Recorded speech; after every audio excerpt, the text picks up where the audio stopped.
की, पावन धाम की, पावन ठाव की, पावन स्थल की, पावन महामहोत्सव की।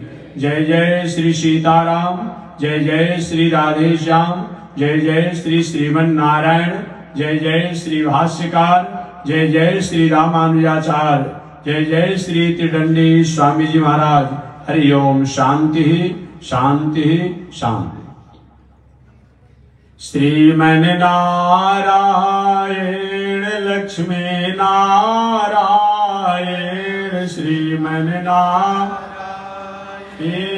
लक्ष्मी नारायण, श्रीमन नारायण नारायण नारायण, श्रीमन नारायण नारायण नारायण, श्रीमन नारायण जगोधारायण, श्रीमन नारायण जगोधारायण, लक्ष्मी नारायण नारायण नारायण, लक्ष्मी नारायण नारायण नारायण। आग लगी आकाश में बरसन लगे अंगारो, आग लगी आकाश में बरसन लगे। संत नहीं होते जग में तो जन्म मरता संसार हो, संत नहीं होते जग में तो जन्म मरता संसार। श्रीमन नारायण नारायण नारायण, श्रीमन नारायण नारायण नारायण, लक्ष्मी नारायण नारायण नारायण, लक्ष्मी नारायण नारायण नारायण। तनि देखी रघुनाथ जी हमारी ओरिया, तनि देखी रघुनाथ जी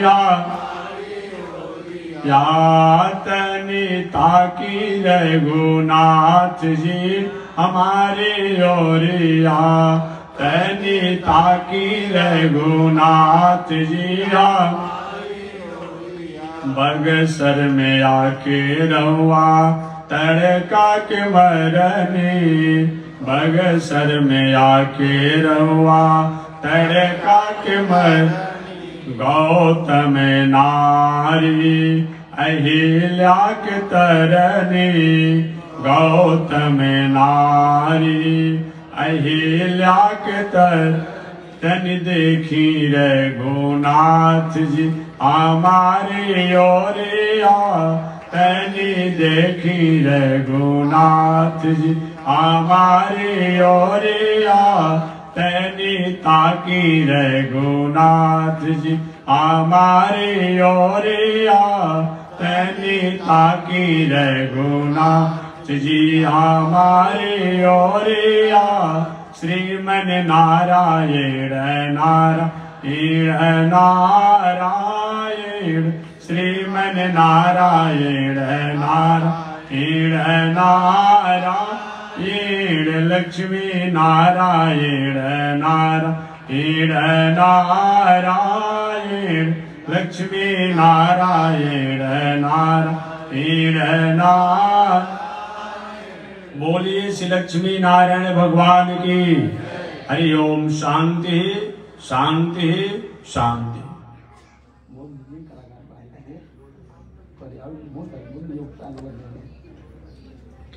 अनंताचार्य कृपया वेदांत द्वयपारगम रामकृष्णांग्रि सद्भक्त विश्वक्सेन मुनिं भजे।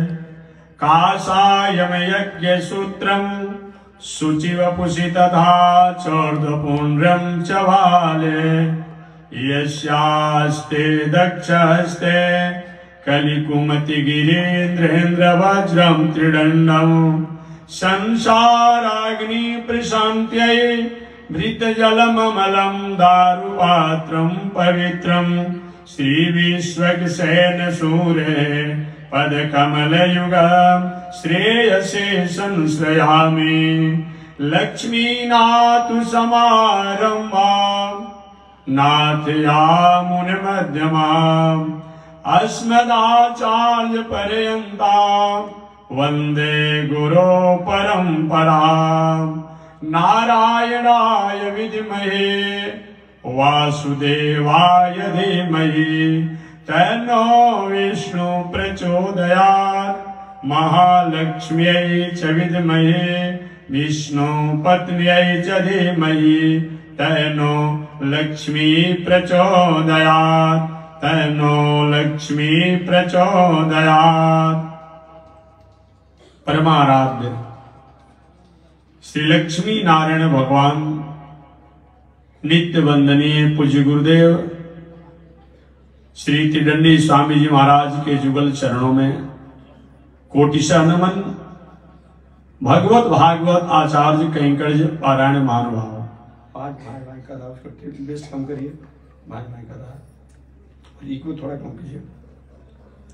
अभी भक्ति बालिका देवरिया उत्तर प्रदेश पीठाधीश्वर श्री लक्ष्मी वेंकटेश मंदिर संस्थापका अध्यक्ष अनंत श्री विभूषित जगत गुरु रामानुजाचार्य स्वामी राजनारायणाचार्य जी महाराज द्वारा कथा आप श्रवण कर रहे थे। इन पावन आयोजन को मंगल करने के लिए, मंगल कामना करने के लिए ब्रह्मपुर पांडेपुर से चलकर आए हुए जगत गुरु रामानुजाचार्य स्वामी उद्धव प्रपन्नाचार्य जी महाराज, हरिद्वार की पावन भूमि से चलकर आए हुए जगत गुरु स्वामी बैकुंठनाथ जी, श्री त्रिदंडी देव समाधि स्थल मंदिर पीठाधीश्वर स्वामी अयोध्यानाथ जी महाराज, काशी ज्वराज स्वामी जगत गुरु मुक्तिनाथ जी महाराज,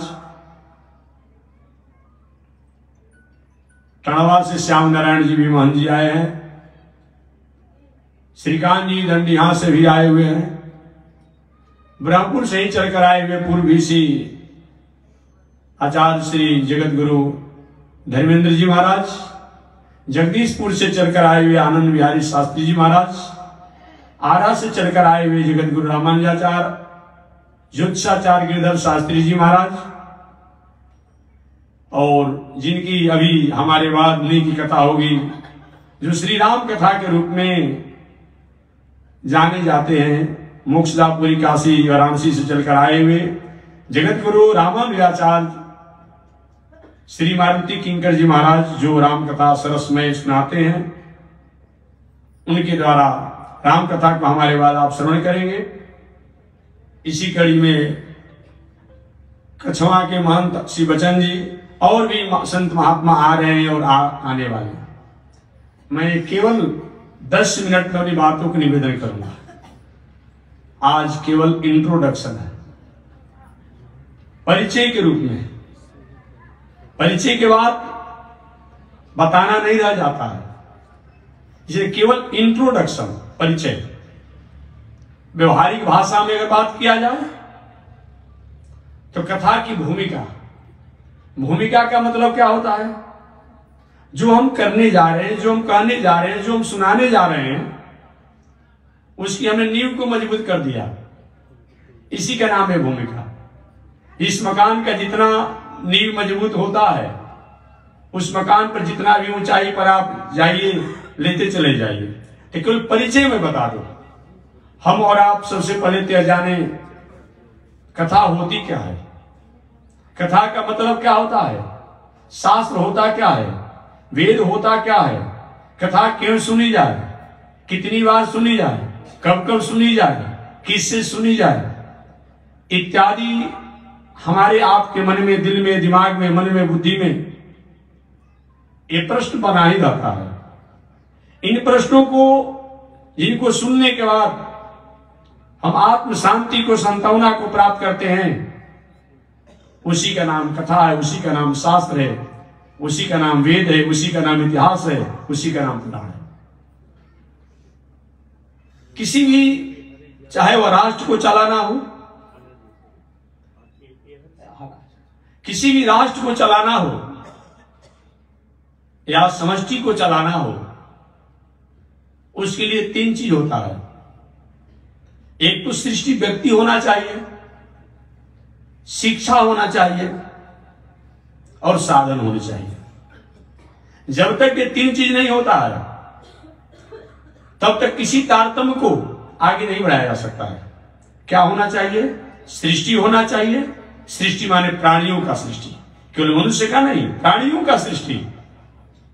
दूसरा शिक्षा होना चाहिए और तीसरा प्राणियों का सृष्टि, शिक्षा और साधन, जिसको हम समष्टि भी कह सकते हैं। किसी चीज को चलाने के लिए समष्टि होनी चाहिए, शिक्षा होनी चाहिए, साधन होनी चाहिए। यह 3 जब तक नहीं हो पाता है तब तक हमारे जीवन के, हमारी आकांक्षाएं वो अधूरे रहते हैं। भगवान श्रीमन नारायण इस दुनिया के नियामक और नियंता है। आधार भी है, अधेय भी है, उपाय भी है, उपेय भी है। उनसे अलग तो कोई होता नहीं है। हमेशा मैं निवेदन करता हूं, all thing bright and beautiful, all creature great and small. छोटे बड़े सुनहले चमकीले जो कुछ भी दुनिया में है, उसको कोई न कोई बनाने वाला है, कोई न कोई सजाने वाला है, कोई न कोई निर्माण करने वाला है, कोई न कोई संरक्षित और संवर्धित करने वाला है। उसी को हम गॉड कहते हैं, उसी को लॉर्ड कहते हैं, उन्हीं को परमात्मा कहते हैं, उन्हीं को ब्रह्म कहते हैं, उन्हीं को भगवान कहते हैं, उन्हीं को ईश्वर कहते हैं, उन्हीं को राम कहते हैं, उन्हीं को कृष्ण कहते हैं, उन्हीं को नारायण कहते हैं, उन्हीं को हरि कहते हैं। अनेक रूप रूपाय विष्णु विष्णु। वो भगवान श्रीमन नारायण, इच्छा होती है एक वो हम अकेले रहने के लिए सारे सृष्टि को अपने में ही समेट लेते हैं। कभी कभी हमारे आपके मन में प्रश्न हो जाता है, महाराज जी कैसी आप लोग कथा सुनाते हैं कि भगवान महाप्रलय काल में सारी सृष्टि को अपने में समेट लेते हैं। आज के युग में आपको कहने की बात नहीं है। आप इस समय हाईटेक के युग में जी रहे हैं, लेटेस्ट हाईटेक के युग में जी रहे हैं, और इससे और आगे बात मैं करूं, ओवर लेटेस्ट हाईटेक के युग में जी रहे हैं। तभी कोई अतिशयोक्ति नहीं होगी। ओवर लेटेस्ट हाईटेक के युग में आप जी रहे हैं। आपके पास मोबाइल है, आपके पास कंप्यूटर है, आपके पास टेलीविजन है। कभी आपने किसी प्रकार के अपने देश और राष्ट्र कि किसी घटनाओं को देखने की इच्छा हुआ, आपने एक बटन दबाया, क्लिक किया, और नेट हो, मोबाइल हो, टेलीविजन हो, खुल जाता है। और केवल आप ही नहीं देखते, पूरे जिसके पास ये साधन है, टेलीविजन हो, मोबाइल हो, कंप्यूटर हो, सब लोग देखते हैं। और जहां से रिले हो रहा हो और वहीं से उसको कहीं बटन को बंद कर दिया जाए, तब लॉक कर दिया जाए, तब आप देख पाएंगे। अब यहां प्रश्न होता है कि यार भाई हम देखने वाले, हम चालू करने वाले हैं, और वहां से उसने लिंक को बंद कर दिया, लॉक कर दिया, हम सब लोग का बंद हो गया। क्योंकि कहते कि लिंक जो है, लिंक फेल कर गया है। अरे भाई फेल कर गया, आप तो ठीक हैं, आप फेल होने क्यों दिए? ये जब वैज्ञानिक युग में हो सकता है, वैज्ञानिक युग में जब ये बात हो सकती है कि हम सब कुछ है, हमारे पास साधन है, लेकिन वहां से लिंक फेल कर जा रहा है, तो सब कुछ रहने के बाद में कुछ नहीं कर पा रहे हैं, तो क्या परमात्मा ये सब दुनिया होने के बाद भी उनको वहां से 1 सेकंड में अपने संकल्प से समेट लेता है, तो सब उसी में आ जाते हैं। दूसरा उदाहरण, अभी आप टेलीविजन पर पिक्चर देख रहे हैं। इस पिक्चर में आप बहुत प्रकार की चीजों को देखते हैं।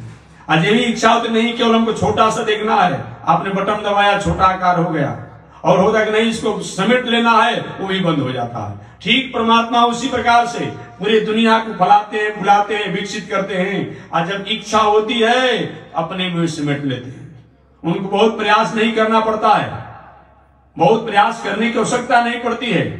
वह भगवान श्रीमन नारायण सृष्टि के प्रारंभ में, सुबह में मैंने निवेदन किया था, आज से लगभग 50,000 करोड़ वर्ष पहले।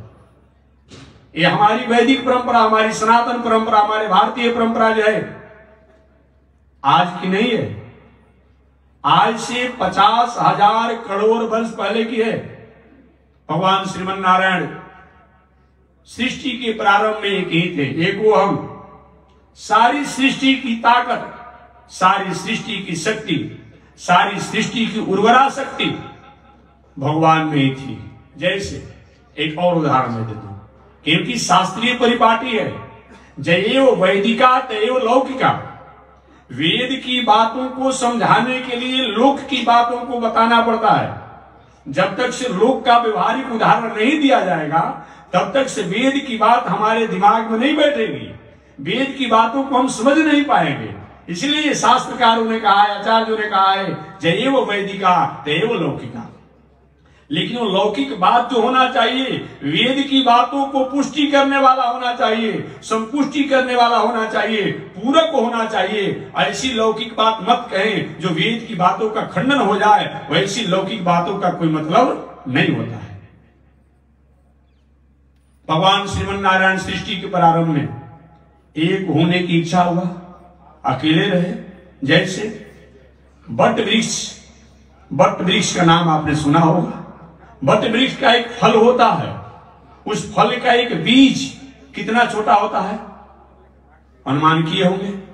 बट वृक्ष बड़ा होता है, विशालकाय होता है, छाया भी विशालकाय होती है, तना से लेके पत्ता से लेके बहुत विस्तार होता है। उसका एक फल जो होता है, एक सीमा में उसकी भी दायरा होती है। उस फल में एक बीज जो होता है बहुत छोटा होता है, इतना छोटा होता है कि अपने नाखून में डाल दीजिए तो उसी में बट वृक्ष का बीज उसी में रह जाता है। क्या उस बट वृक्ष के बीज को देखने से ये पता चलता है कि इसमें कहां जड़ है, कहां तना है, कहां फल है, कहां फूल है, कहां छाया है? नहीं चलता है।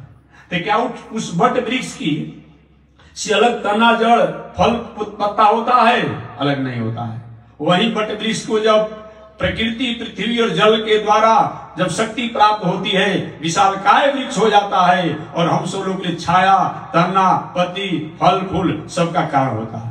ठीक परमात्मा उसी प्रकार से सृष्टि के प्रारंभ में सारी दुनिया की शक्ति को, चाहे प्रकृति हो, चाहे पुरुष हो, चाहे कोई साधन हो, सबको समेट लेते हैं। मैं नहीं कहता हूं,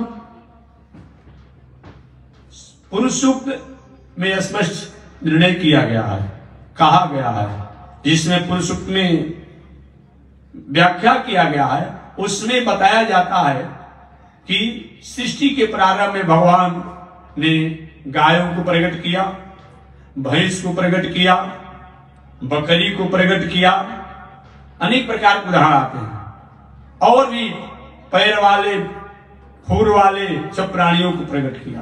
भगवान श्रीमन नारायण सृष्टि के प्रारंभ में एक होने की इच्छा हुई, सारी दुनिया उन्हीं में सूक्ष्म रूप में थी, सूक्ष्म रूप में थी। दूसरा उदाहरण मैं दे दूं, आप धान गेहूं की खेती करते हैं, एक धान के दाना से, कण से, एक गेहूं के कण से क्या पता चलता है उसमें कहां पौधा है, कहां उसमें पत्ता है, कहां हरा भरा है? नहीं चलता है। लेकिन एक धान के द्वारा सैकड़ों धान के उसमें से कण निकल जाते हैं, गेहूं निकल जाते हैं, दिखने से पता नहीं चलता है। तो सृष्टि के प्रारंभ में भगवान श्रीमन नारायण बट वृक्ष के बीज के समान सारे सृष्टि की शक्ति को अपने पास रखे, बहुत दिनों तक अकेले रहे। आपके महात्मा जी, प्रकृति कहां था, ये पहाड़ कहां थे, ये पर्वत कहां थे, ये पेड़ कहां थे, इतनी दुनिया के लोग कहां थे? सब उन्हीं में सूक्ष्म रूप में थे। जैसे मैंने उदाहरण एक दो आपको सामने दिया। भगवान बहुत दिनों तक अकेले रहे, इच्छा हुआ अकेले रहना ही अच्छा। भगवान ने अपने सत्य काम, सत्य संकल्प से प्रेरित हुए, और प्रेरित होने के बाद कि नहीं नहीं, मैं अपने शक्ति को अलग भी स्थापित कर दूं, अपने शक्ति को अलग स्थापित कर दूं। वही भगवान श्रीमन नारायण ने अपने शक्ति को स्थापित किया तो महालक्ष्मी के रूप में आई।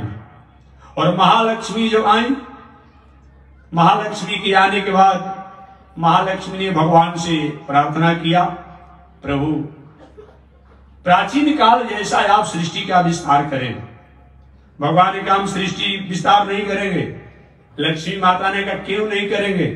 भगवान ने कहा सृष्टि तो करते हैं, लेकिन सृष्टि के लोग मेरी आज्ञा नहीं मानता है, मेरी मर्यादा नहीं मानता है, मेरे अनुशासन नहीं मानता है, इसलिए मैं सृष्टि नहीं करूंगा।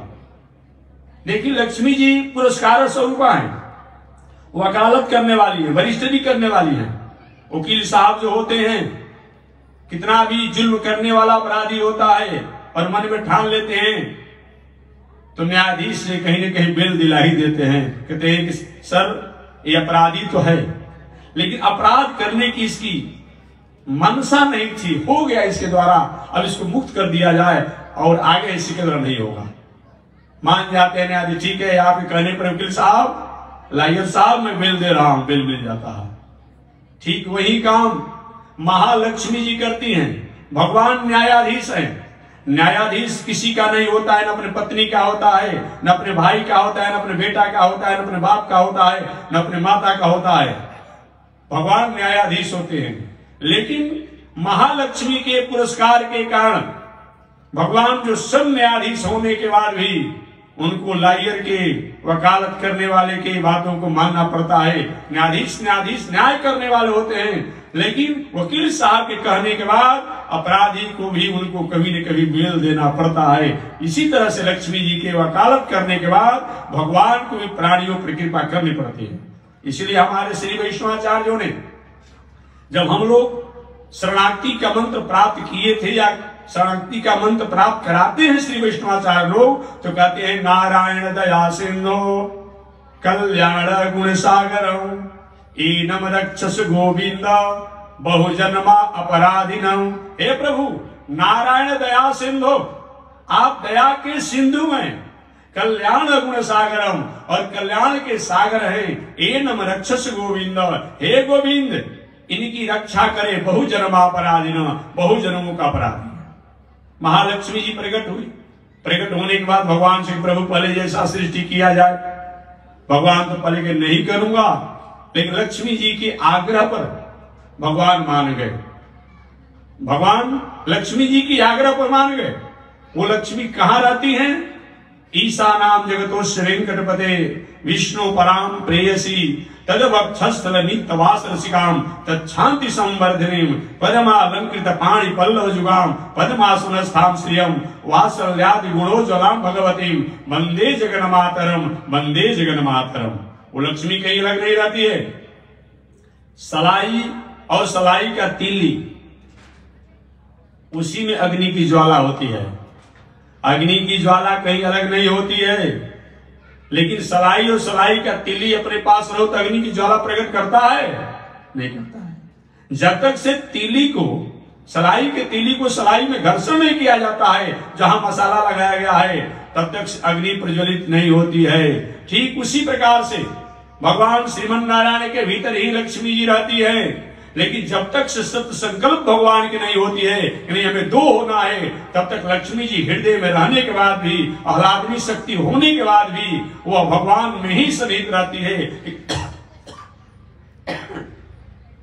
लेकिन भगवान को इच्छा होने के बाद, सत्संकल्प होने के बाद वह लक्ष्मी जी भगवान से अलग होकर के महालक्ष्मी के रूपों में जानी जाती है। इसीलिए अभी स्वामी जी ने बताया अद्वैत, विशिष्टाद्वैत, द्वैताद्वैत, सुधाद्वैत, बहुत दर्शन है, लेकिन सभी दर्शन का अंतिम निर्णय एक ही है। महर्षि वेदव्यास जी महाराज ने कहा है।